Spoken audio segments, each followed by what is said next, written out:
The sound of High Chancellor Knox Pylon's voice reverberated through the colossal dome of the Galactic Council chamber as he spoke, his forearms gesturing wildly, making his ceremonial robes flutter. 416 species are represented here, and the humans simply packed up and left, he continued. The emergency council session had been called just 3 hours after the human delegation abruptly ended their negotiations. But they didn't just end them. Terminating implies an official conclusion, he added sharply. No, the humans abandoned us, leaving only empty seats and a data pad with 3 simple words. Communication channels closed. Ambassador Vela of the Zaldrun Enclave let out a gurgling sound, the distress signal used by her species. Chancellor, I witnessed it firsthand. The human representative Ethan Parker was speaking when his communication device pinged. He read the message, showed it to his colleagues, and then she paused, her blue skin flushing a deep shade of purple in embarrassment. Then he laughed. The Chancellor's secondary eyes blinked rapidly in surprise. You mean their strange respiratory expression of amusement? Yes, but not the kind that suggests joy, Vela responded. It was what they call a cold laugh. She hesitated, clearly uncomfortable. Then he said, and I quote precisely, "Well, I guess that settles that, ladies and gentlemen of the Galactic Council. Earth has made its decision. Good luck to you all. You're going to need it." Senior Delegate Chromax of the Vornath Collective slammed his armored limb down on the table, furious. Preposterous! The humans represent less than 0.001% of the Council's military strength. They only have a single star system compared to our millions, and they dare to threaten us? I don't believe Parker threatened us directly, remarked Security Chief Garrett Moore, his face as impassive as ever. But I've studied humans extensively. When they act with such conviction, it's rarely without reason. The chamber erupted in a cacophony of voices, squeaks, clicks, and telepathic transmissions as hundreds of species debated in a frenzied uproar. The Chancellor's gravitational gavel slammed down, sending ripples through the room to restore order. We need to understand exactly what triggered this withdrawal, the Chancellor stated, his voice firm. The negotiations were proceeding according to standard protocols. The tariff adjustments were minor, the expansion restrictions reasonable, and the technology sharing mandate was completely standard for developing species. Chief Economic Advisor Pela Trill, a small furry creature with appendages resembling calculators, nervously tapped at his data console. According to our projections, humans would have adapted to the new regulations within 20 to 30 of their years. The resource reallocation would have only limited their industrial growth by 64.7%. Many species have accepted far harsher terms, Trade Minister Zulborax laughed, a strange affectation he had picked up from humans during previous meetings. Perhaps they're just having an emotional outburst. Humans are notoriously unstable. Remember when we suggested they consider population controls?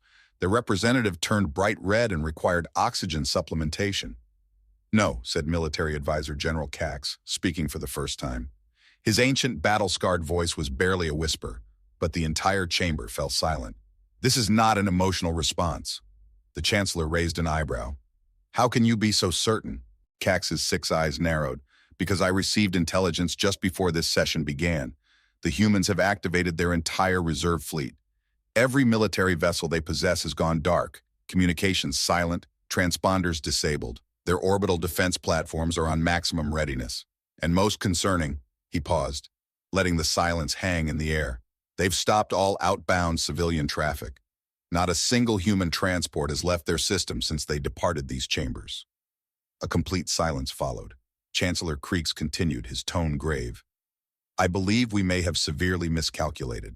Before proceeding, Chancellor Pylon announced, "Let us review our history with the humans for context, for understanding." He nodded toward historian Tara Voss. The elderly archival master rose from her hover seat, her translucent skin revealing the rapid pulse of her 3 hearts. First contact with Earth occurred 27 standard cycles ago, she began, activating the chamber's holographic display. The standard observation probe we send to all developing worlds detected their primitive faster-than-light tests. Nothing remarkable. A typical Stage 4 civilization stumbling toward the stars. The display showed grainy footage of early human vessels, clumsy constructions of metal and composite materials. Frankly, no one paid much attention, she continued, waving her appendage dismissively. Humans were assessed as unremarkable omnivores from a mid-grade world. The contact committee dispatched Ambassador Lucas Everett with a standard welcome package. resources in exchange for territory and technology restrictions. The usual arrangement. Trade Minister Borax snorted. And yet, Everett returned with an entirely different agreement, an equal exchange partnership, he called it. Unprecedented, Voss nodded. Yes, because Ambassador Everett made what he later called an instructive error. Instead of presenting our terms as non-negotiable standards, as protocol dictated, he apparently framed them as starting points for discussion. The humans immediately began to haggle. Security Chief Benjamin Walker's mouth quirked in what some recognized as his species' version of amusement. And Everett lacked the authority to refuse negotiations, he observed. The hologram shifted to show human and galactic representatives seated at a table, clearly in the midst of an intense discussion. Precisely, Voss continued. Before the contact committee could send replacement representatives, the humans had somehow convinced Everett to sign preliminary agreements acknowledging their sovereign rights over their entire system. Most unusual. Not unusual, General Dylan Hayes grunted. Clever. The humans recognized our procedural weaknesses immediately. Perhaps, Voss conceded. What followed were 16 cycles of what humans call good faith negotiations. They joined trade networks, established embassies, shared certain technologies, while developing others independently. They expanded into 3 nearby uninhabited systems with council approval, of course. And they studied us. Jacob Carter added quietly. Every interaction, every treaty, every regulation, they absorbed information voraciously. The holographic display showed time-lapse footage. Human expansion was far beyond expectations, Voss admitted. Their colonies formed rapidly, ships multiplied, industries grew at an unforeseen pace. He paused, shaking his head slightly. Their rate of adaptation exceeded our projections by an astonishing 342%. Within just 10 cycles, they had firmly positioned themselves as major players in regional trade. But they're still just one species, economic advisor Pelatrill argued, his voice sharp. With limited resources and influence, one species that somehow managed to negotiate watered-down versions of every standard restriction we impose. One species that continuously requested and received exemptions from our technology development protocols, General Dylan Hayes noted dryly. Yes, but one species that managed to forge powerful alliances throughout the Council, Chancellor Brilliant added, leaning forward, his voice carrying a sense of urgency. Indeed, Voss concluded, deactivating the display, which brings us to last cycle, when the Regulatory Adjustment Committee concluded that humans had been afforded too much leniency. The committee then proposed new, more restrictive measures we were in the process of negotiating until they walked out today. Ambassador Vela suddenly interrupted, her tendrils twitching with frustration. Enough with the history, she snapped. We need to focus on what happened today. As she activated her personal recording device, a holographic display flickered to life, showing the negotiation chamber from her perspective. Everything progressed normally through the first 6 agenda items, Vela narrated, her voice calm but focused. Resource quotas, expansion limitations, and technology restrictions. The humans objected, of course, but within expected boundaries. The hologram displayed Ethan Parker, the lead human negotiator, a man with silver-flecked dark hair and the confident posture typical of his species. He spoke with the calmness of a practiced diplomat, though his face betrayed a hint of frustration. Then came Agenda Item 7, Vela continued, the Compliance Verification Protocol. The recording showed Council Representative Dex for B addressing the chamber. It was simply a standard monitoring arrangement. The Council would maintain observation posts at strategic locations throughout human territories, for mutual security, of course. Parker leaned in to whisper to his colleagues. The expressions of the human delegation shifted in unison, growing tense. And these observation posts, Parker asked, his voice deceptively casual, would they include unrestricted scanning rights, full access to all human communications and data networks? Naturally, Vordo replied, his tentacles fluttering in a gesture that suggested obviousness. How else could we verify compliance? Every member species submits to similar oversight. Parker's smile widened, though it was the cold, practiced kind that never reached his eyes. And the council inspectors would have diplomatic immunity, correct? They could enter any human facility without prior notice. Standard procedure, Vordo confirmed. I have the implementation schedule here. The first monitoring teams would arrive within 30 days, with full deployment completed within 6 months. The hologram showed Parker glancing at something on his tablet. Then came the moment Vela had described. His communication device pinged, and he looked at the message, showing it to his team. Then he let out that chilling, cold laugh. "I need to clarify something, Representative Vordo," Parker said, his voice cutting through the air. "Are you saying the Council has already scheduled inspector deployments before these negotiations have even concluded?" Vordo hesitated for a brief moment. "Well, yes. Given the typical acceptance timeframe, preliminary logistics are a standard practice. So, regardless of our discussions here," Parker interrupted, his voice rising slightly, "the Council had already decided to impose these terms?" "It's simply a matter of efficiency," Vordo responded calmly. "The deployment preparations can be canceled if, by some unlikely chance, the final agreement differs substantially." The hologram showed Parker typing quickly on his device, receiving a response almost instantly. He stood up abruptly. "Well, I guess that settles that," he declared, his voice loud and final. "Ladies and gentlemen of the Galactic Council, Earth has made its decision. Good luck to you all. You're going to need it." The recording ended with the human delegation swiftly gathering their things and walking out, ignoring the chaos of protests and unanswered questions that erupted around them.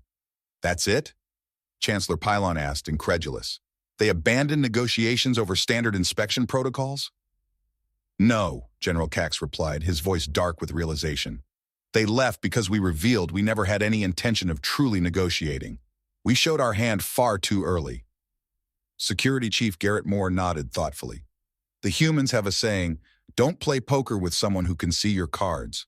I believe we've just learned what that really means. The consequences, regrettable as this diplomatic failure may be," Trade Minister Borax said dismissively, "let's keep things in perspective. One minor species withdrawing from negotiations hardly constitutes a galactic crisis."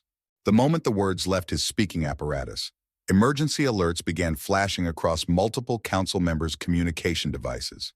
The chamber's main display flickered on, splitting into dozens of incoming transmissions. "What in the seven moons is happening?" Chancellor Pylon demanded, his voice rising in alarm. Economic advisor Pella Trill was the first to analyze the data flooding in. "It's a market cascade," he said, his voice trembling slightly. "Trade networks are collapsing." His appendages, which resembled calculators, clicked rapidly as he processed the information. "Credit systems are failing across 17 sectors." "Impossible," Borax scoffed, checking his own device, but his bravado quickly melted away. "By the void."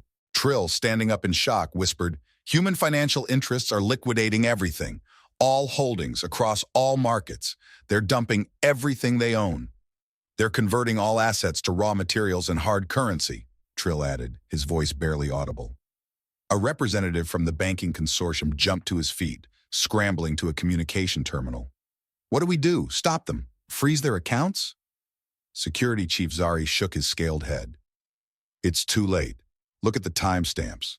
This started 63 minutes ago, while we were still gathering for this session. They've had a 1-hour head start."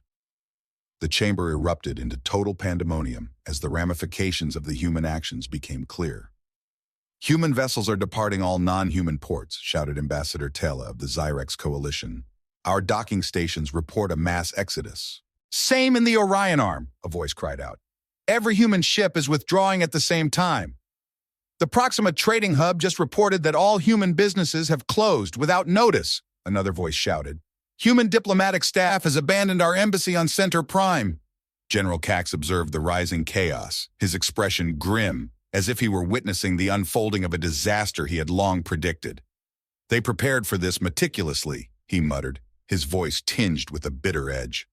Across the chamber, a small delegation from the Karath Assembly was rushing toward the central podium, panic evident in their movements. Their leader, Director Henna Pole, practically shoved his way to the front. "The humans have canceled all material shipments. Do you realize the gravity of this?" Her voice broke with the weight of stress. 87% of the specific rare earth elements used in gravitational stabilizers are sourced from human mining operations. Without those shipments, entire production lines across the galaxy will grind to a halt within mere weeks. She paused, steadying herself. "And that's just the beginning. From the V-sector representatives, human agricultural exports have ceased, without any warning. 32 worlds rely on these food supplies. From the Technological Exchange Commission, human tech support teams are offline. Half of the network systems in the Cygnus sector are now operating on software patches designed by humans. Chancellor Pylon slammed his gravitational gavel repeatedly, but the flood of disastrous reports continued unabated. He turned to General Creeks, who was receiving his own stream of military updates. "How bad is it, really?" the Chancellor asked in a hushed voice. "Worse than you think," General Creeks answered, his tone heavy with gravitas. "The humans haven't simply pulled back, Chancellor.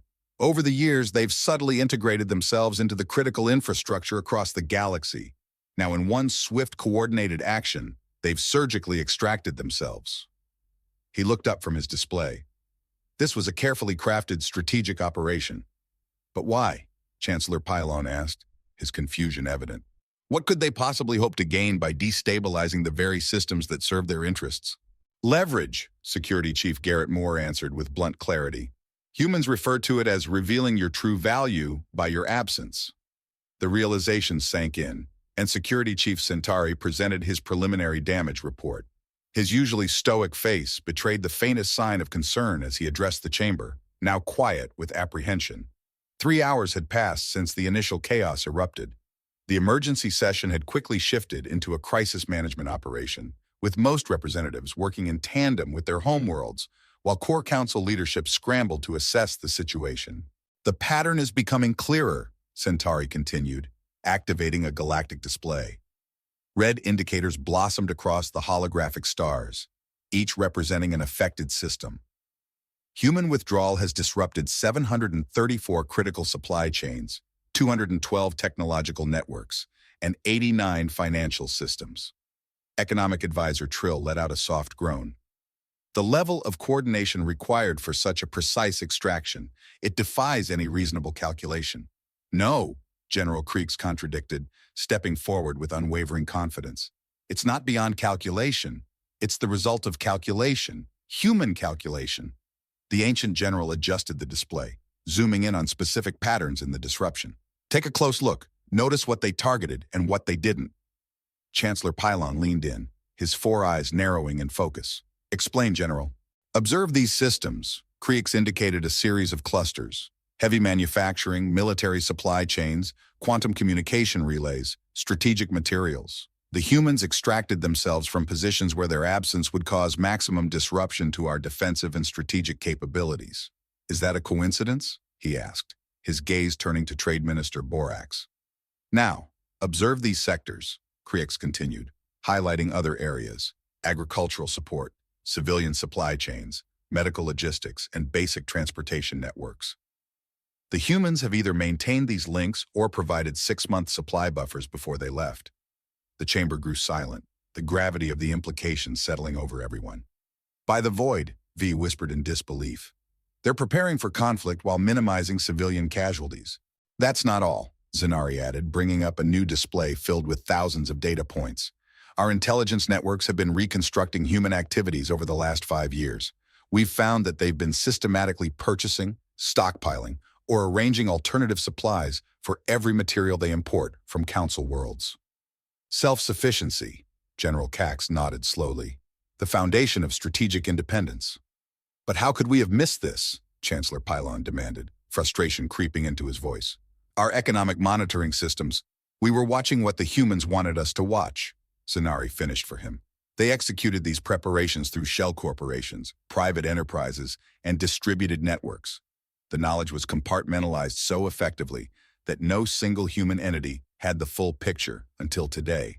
Creax's voice turned grim as he added, "When they acted, they avoided detection and pulled the entire plan off in one synchronized move." Ambassador Tella's voice quivered with shock. "Are you suggesting the humans have been preparing for war against the entire council? That's madness. They're outnumbered trillions to billions." "No," General Cax corrected her, his voice measured. "Not war, not necessarily. The humans have a concept called strategic deterrence. They've maneuvered us into a position where engaging them in conflict would be extraordinarily costly, while simultaneously proving that they can function independently if need be." Chancellor Pylon's expression darkened. "You're making it sound like they've been preparing for this specific moment for years." "No," Cax replied, his tone resolute. "They've been preparing for all moments, for all possibilities. I still don't understand, Trade Minister Borax interjected, his tone skeptical. Why would a single minor species invest such vast resources into preparing for conflict with the Council? We've never posed a military threat to them. Haven't we? Security Chief Centauri asked softly. What exactly did we call those compliance verification protocols, if not a threat? The attempts to approach Earth space now, Ambassador Pylon announced, his voice tinged with frustration. Still no response to our communications. Ambassador Tech Morlin, the Council's most decorated diplomat, was feeling uncharacteristic anxiety as the sleek diplomatic vessel decelerated near the edge of the Goric system. This marked the fourth attempt to re-establish contact with humanity in the 2 weeks since they walked away from negotiations. Try again, she ordered firmly. All frequencies, all protocols.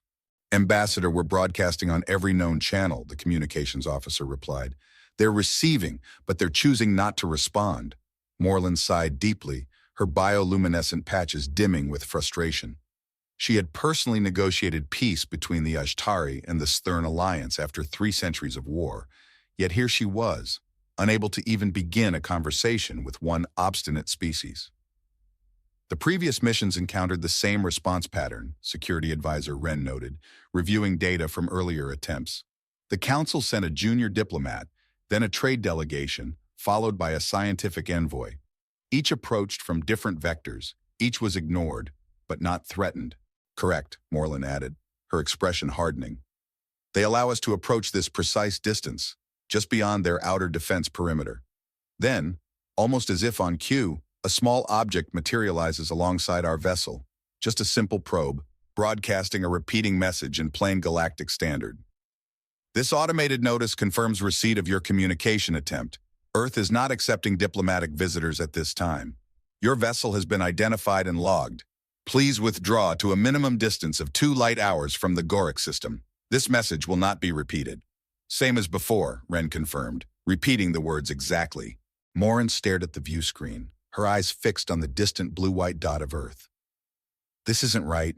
Humans are communicators by nature. They negotiate, they argue, they discuss. This silence. She paused, her thoughts racing. This silence is deliberate. It's working, Wren admitted. The economic disruptions continue to spread.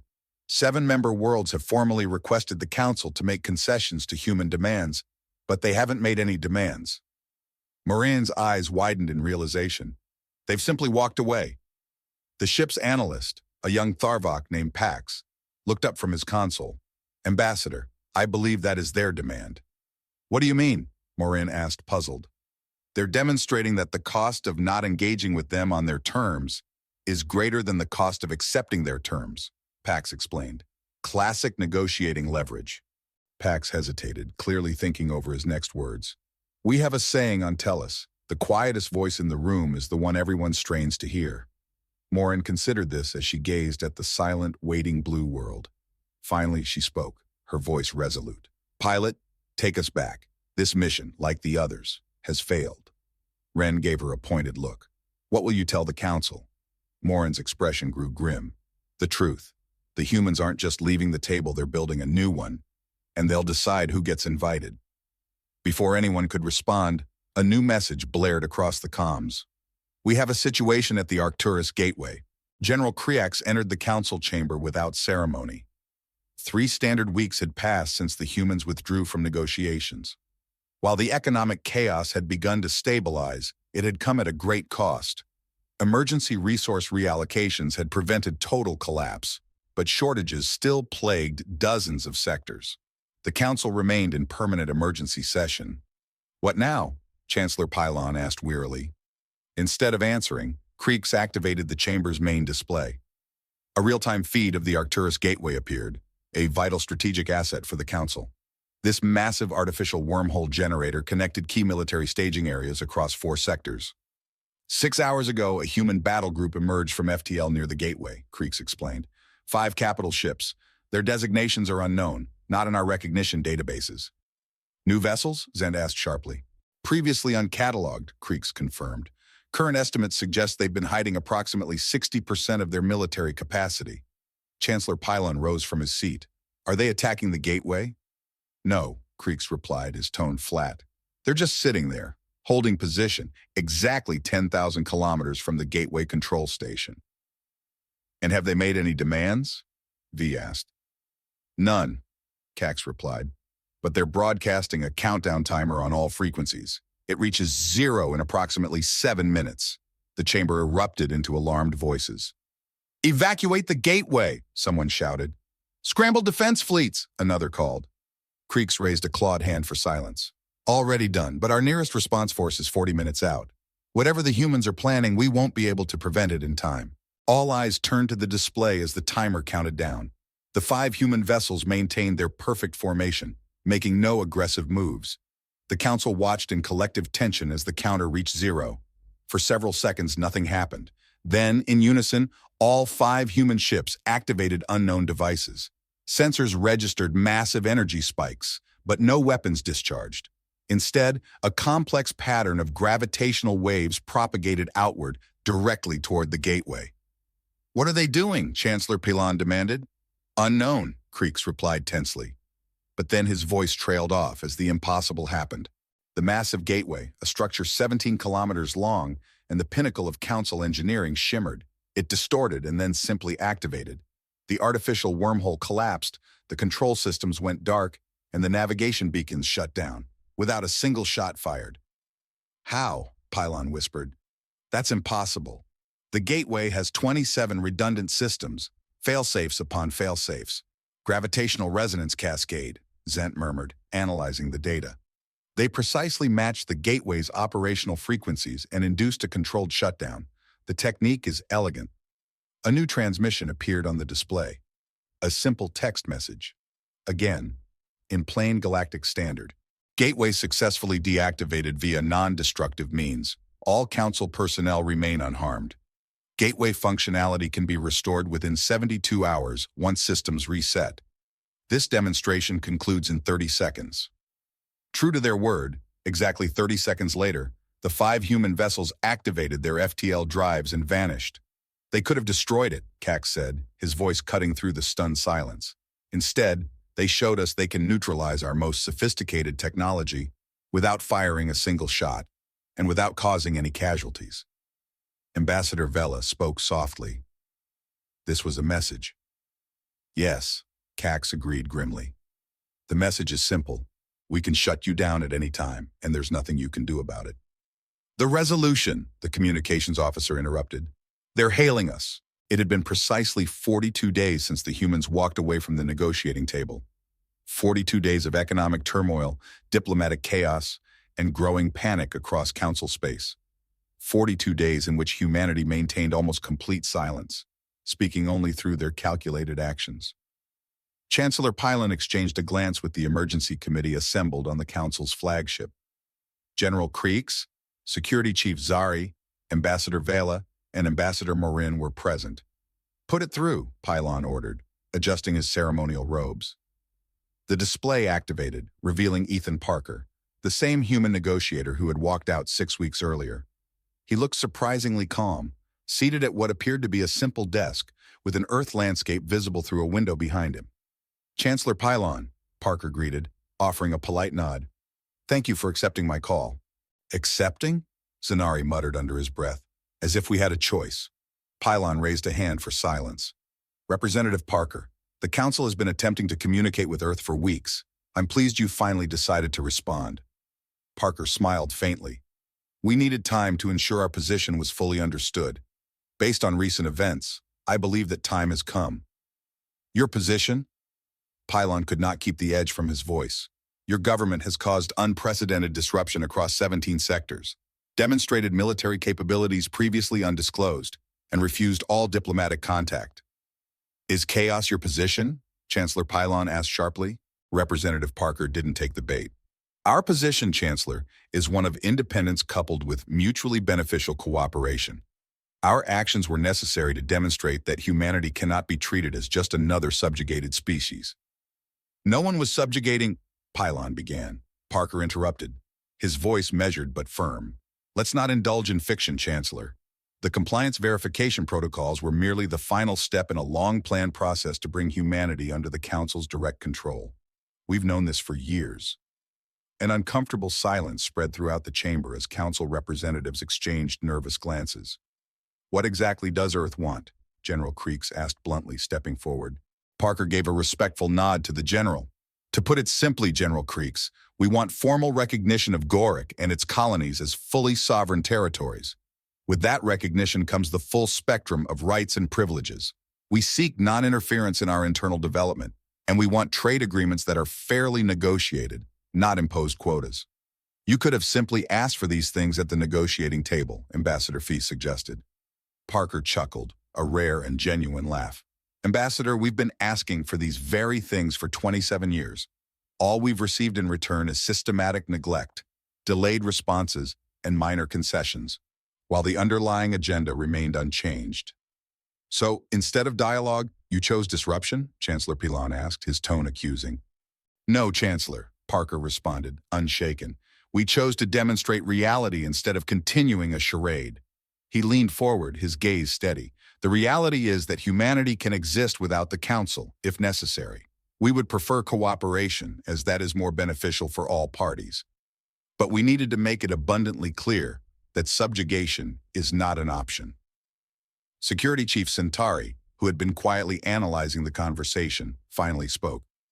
"You've positioned yourselves as too costly to control and too valuable to abandon." Parker nodded with a small smile. "Exactly, Chief Centauri. A negotiating position rooted in demonstrated facts, not theoretical leverage." Chancellor Pilon exhaled sharply, clearly troubled. "And if we refuse these terms?" "Then nothing changes," Parker replied, his voice matter-of-fact. "We remain disconnected. The economic disruptions persist. Strategic assets remain vulnerable. Humanity continues to pursue its independent development." "You can't possibly maintain this isolation forever," Trade Minister Borax sputtered, his voice rising. "We don't need to maintain it forever, Minister Borax," Parker countered calmly. "Just long enough for the costs to the Council to become intolerable. Based on our calculations, that will take approximately 3 more months." "And what guarantees do we have?" General Creeks interjected. "That once these privileges are granted, humanity won't become a threat to the Council itself?" Parker took a moment, considering the question carefully. "You have the assurance of observed behavior, General. Throughout this entire demonstration, we've caused no harm, destroyed no property, and targeted no civilian entities. We've maintained crucial supply lines to populations in need, despite our withdrawal from other sectors." He paused, his tone growing sharper. "Humanity doesn't want domination, General. We simply refuse to be dominated. That is a critical distinction." Chancellor Pilon turned to confer quietly with his advisors, then returned his gaze to the screen. "The full Council will need to vote on these matters. It's unprecedented, of course." Parker gave a nod. "We will prepare a formal delegation to resume negotiations based on these principles. In the meantime, as a gesture of goodwill, we are restoring critical supply chains to healthcare systems in the real sector immediately." "And the demonstration at the Arcturus Gateway?" General Creeks asked, his voice laced with suspicion. "A technical error on our part," Parker replied, a faint smile tugging at his lips. "The gateway should be back online in approximately 6 hours. We apologize for any inconvenience caused." As the transmission ended, Ambassador Morin turned to her colleagues. "Well, it seems the humans have made their point rather effectively." "Indeed," Security Chief Centauri agreed. "And to think, all this could have been avoided if we had simply learned to properly respect them." General Creeks stared at the now blank screen, his expression unreadable. "No, Chief Centauri, this couldn't have been avoided. The humans needed to show their strength, and we needed to recognize it. That's how respect is truly earned in this galaxy." Chancellor Pilon nodded slowly, the weight of understanding settling upon him. "And now, we realize the mistake we nearly made, treating what was always a giant as a child, when all along it was merely waiting to rise to its full height."